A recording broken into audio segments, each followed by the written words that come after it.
পুরোটা শুনবেন।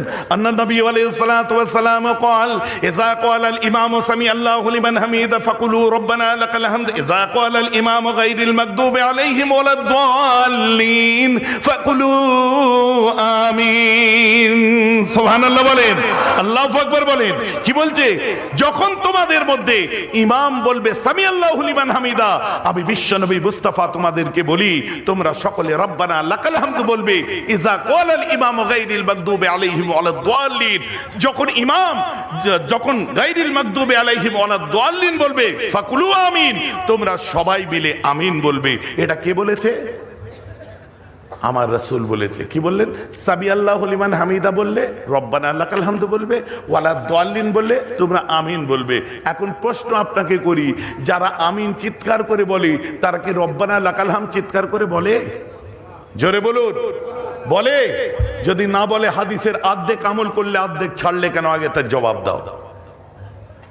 হাদিসটা তো পুরোটাই তাই। আল্লাহ রাসূল সাল্লাল্লাহু আলাইহি ওয়াসাল্লাম, আল্লাহ রাব্বুল আলামিন কোরআন পাকের মধ্যে বলছেন আতিউল্লাহ ওয়া আতিউর রাসূল, বাস শেষ, ওর পরে আর কিছু নেই। এইসব ভাওতাবাজি কতদিনের? ওর পরেরটা বলুন। ভাবছি আমার কথা বোঝা যাচ্ছে তো নাকি? না, এগুলো তো হাদিসকে নিয়ে পুরোপুরি আপনার খেলা, ছেলে খেলা করা হচ্ছে। আবু দাউদ শরীফ খুলুন, সুনানে আবু দাউদ। আল্লাহ রাসূলকে দুটো জায়গায় চুপ করতে দেখা যায়, সাকতাতাইন, দুটো জায়গায় নামাজের মধ্যে। তার প্রথমটা হচ্ছে যখন সানা পড়া হয় নবী চুপ থাকতেন, আর যখন ওয়ালা দাল্লিন বলতেন তখনও নবী চুপ থাকতেন। বলুন সুবহানাল্লাহ। আমি জানি এর পরিপ্রেক্ষিতে তারা কালকেই আপনাদেরকে মোবাইল খুলে একটা দলিল দেখাবে। কি? আপনাদেরকে ওয়াইল ইবনে হুজুরের সেই ইয়ামানের নবাব পরিবারের সাহাবার দলিল দেবে আপনাদের। কথাটা বুঝতে পারছেন না? এখানে একটা দলিল আছে চিল্লে আমিনের। সেটা কি জানেন? আল্লাহ রাসূল ইয়ামানে পাঠিয়েছিলেন মাআজ বিন জাবালকে। শুনছেন তো নাকি? ওই মাআজ বিন জাবাল ইয়ামানে ধর্ম প্রচার করতে গেলেন, ইসলামের কাজ করতে যে নবাব পরিবার ইয়ামানের সম্পূর্ণ মাআজ বিন জাবালের হাতে বায়াত হয়ে মুসলমান হয়েছিল। বলুন সুবহানাল্লাহ।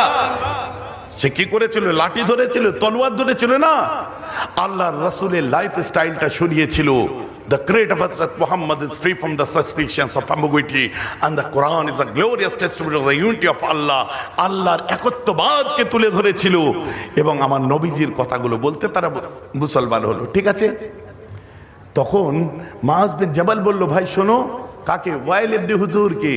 ওয়াইল বিন হুজুরকে বললেন, শোনো, আল্লাহর রাসূল হায়াতে আছে, সাহাবার দরজাটা পাওয়ার জন্য, মন দিয়ে শুনুন, সাহাবার দরজাটা পাওয়ার জন্য কমসে কম একবার নবীর কাছে চলে যাও।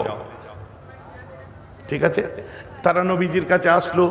আল্লাহর রাসূল সাহাবা একরামদের বললেন, শোনো, সুন্দর করে পরিপাটি করে সাজিয়ে গুছিয়ে রাখো, কেননা নবাব পরিবারের কেউ মুসলমান হয়েছে, তারা পুরো নবাব পরিবারের আপনার ওয়াইল ইবনে হুজুর আসছে। তোমরা শোনো, ইস্তেকবালের জন্য কিছু মানুষ বাজারে, সীতাপুর বাজারে চলে যাও। বোঝাবার জন্য বলছি। আমাদের অনেকে ইস্তেকবালের জন্য যায় না তো, অনেকে কথা বলে হুজুর আসবে তো কত লোক দেখো হই হই করছে। না না, আল্লাহ রাসূলও পাঠিয়েছিলেন, নবাব পরিবারের একজন আসছে তাকে ইস্তেকবাল করার জন্য। হ্যাঁ, আসার পরে আল্লাহ রাসূলের কাছে ওয়াইল ইবনে হুজুর ছিলেন কতদিন? 20 দিন। কতদিন? 20 দিন। আর এই 20 দিনের মধ্যে খাফি নামাজ ছিল 40 ওয়াক্ত, আর জোরে কেরাত পড়া নামাজ ছিল 60 ওয়াক্ত। মাগরিব, ইশা, ফজর।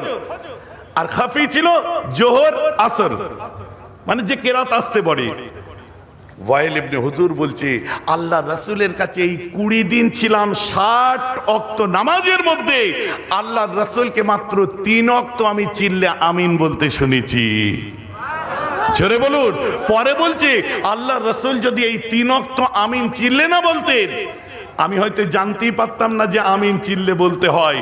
ও আল্লাহ তিনি আমাকে শিক্ষা দেওয়ার জন্য চিল্লে আমিন বলেছিলেন। এরপরে যত ওয়াক্ত নামাজ পড়েছি নবী আর চিল্লে আমিন বলেননি। এরপরে আমি কুফায় চলে যাই, 1,500 সাহাবা, মাফ করবেন 1.5 লক্ষ সাহাবা আমরা সেখানে, আমরা কেউ কোনোদিন চিল্লে আমিন বলিনি। এরপরে যখন বদরি সাহাবা সেখানে ছিল 80 জন, কেউ চিল্লে আমিন বলেনি। তার মধ্যে সুফিয়ান সাউরি হাদিসটাকে যখন রিওয়ায়াত করেছে যে নবী 3 ওয়াক্ত চিল্লে আমিন বলেছে, অথচ সুফিয়ান সাউরি নিজে কোনোদিন চিল্লে আমিন বলেননি। জোরে বলুন না সুবহানাল্লাহ। সাহাবায়ে কেরামরা এতজন সব আস্তে আমিন বললেন, কি ভুল করলেন? এবার আপনি বলবেন আপনি আস্তে কেন বলেন?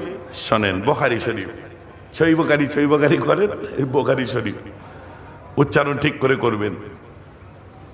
আন্না নবী আলাইহিস সালাতু ওয়াস সালাম قال اذا قال الامام غير المغضوب عليهم ولا الضالين فقولوا آمين। কি বলছেন? যখন নাকি তোমাদের মধ্যে ইমাম সাহেব গায়রিল মাগদুবি আলাইহিম ওয়ালা দাল্লিন বলবে, ফাকুলু আমিন, তোমরা আমিন বলবে। কিভাবে বলবে? তোমাদের তোমাদের মধ্যে فأنه من وافق تأمينه تأمين الملائكة قد غفر له ما تقدم من ذنبك। সকলে বলুন সুবহানাল্লাহ। কেমন আমিন বলবে? তোমাদের আমিন যখন সূরা ফাতিহা কেউ কখনো পড়ে তখন ফেরেশতারাও সেটা শুনতে থাকে, আর যখন সূরা ফাতিহা শেষ করে তোমরা যেমন আমিন বলো ফেরেশতারাও তেমন আমিন বলে। আর তোমাদের আমিনটা যখন ফেরেশতাদের মধ্যে মান ওয়াফাকা তামিনাহু তামিনিল মালায়েকাত কাদ গুফিরা লাহু মা তাকাদ্দামা মিন যামবিক, তোমাদের আমিন বলাটা যদি ফেরেশতাদের অনুরূপ হয় আল্লাহ তোমাদের পূর্বের গুনাহগুলো মাফ করে দেবে। বলুন সুবহানাল্লাহ। ফেরেশতাদের আমিন বলাকে শোনা যায়?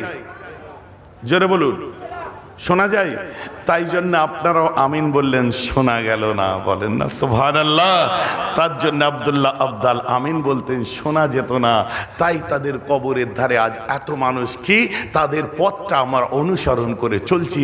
বাকি কারো যদি ইচ্ছাই মানবে না, ইচ্ছাই মানবে না, তোমার উইশ, তোমার ফ্রিডমে আমি হাত দেবো না, তবে কারোর উপর কারোটা চাপিয়ে দেবে না। আর বাকি হ্যাঁ মানছি, চলছি, চলবো, এই মুনাফিকি থাকবে। আল্লাহ রাসূল ঘরের মধ্যে আছেন, আরাম করছেন, জ্বালায়নি আবু জেহেল। হঠাৎ করে এসে বলছে, মুহাম্মদ সাল্লাল্লাহু আলাইহি ওয়াসাল্লাম আমি তোমার খোদাকে মেনে নিলাম। নবী আমার চমকে গেছে। হ্যাঁ, নবী মেনে নিল, এইসব কি কথা? বলছে তাহলে কলমা বলুন।